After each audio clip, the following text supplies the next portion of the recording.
At a time when high flow levels in Mission Creek continue to threaten, the city now has a new report in its hands on what should happen to the creek in the future, not only to enhance its fishery potential, but to reduce the flood risk. And a big part of that plan is this section just on the downstream side of the Cososo Bridge.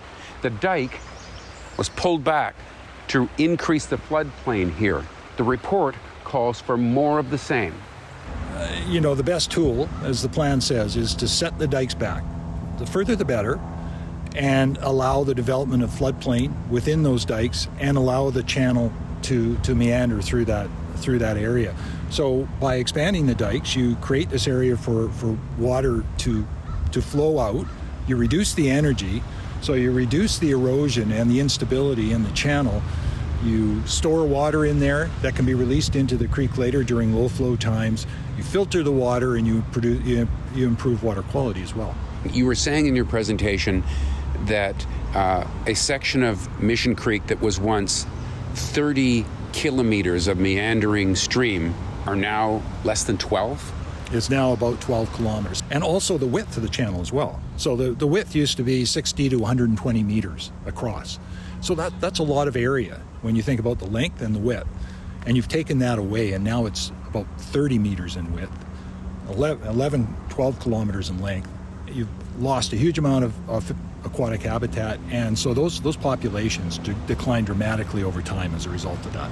Right, so if some of the recommendations in your report were followed, it would enhance the fishery, but what about the flooding element?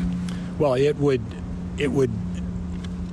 as I said, it's the best tool, not only from a habitat side of things, but also from a flood protection perspective. And that's been documented in several recent studies that setting back the dikes is the best way to deal with the flood protection issues in Mission Creek and a lot of other creeks. Recognizing you can't go and set the dikes back everywhere, but you got to sort of work at it over time, and there's little steps to get there. But ultimately, you would like to widen the channel and widen the floodplain, and that provides huge value for flood protection, no doubt about it.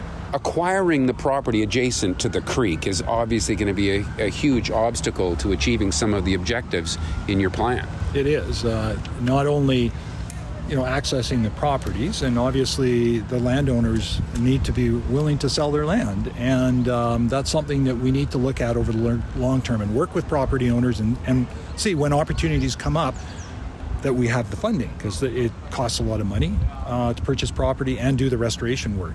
So the funding and the land side of it are the biggest challenges. Right. Well, it seems like council's pretty receptive to what you're saying. Yeah, City of Kelowna have been excellent partners with the Mission Creek Restoration Initiative since inception in 2003. So they've been, big contributors to everything that's been done, including development of this plan. And City Council, it was just great to have the opportunity to speak with them, and the level of interest they showed and the questions they asked, I think it was just excellent. Sure. Thanks very much, Steve. Appreciate it. Thank you.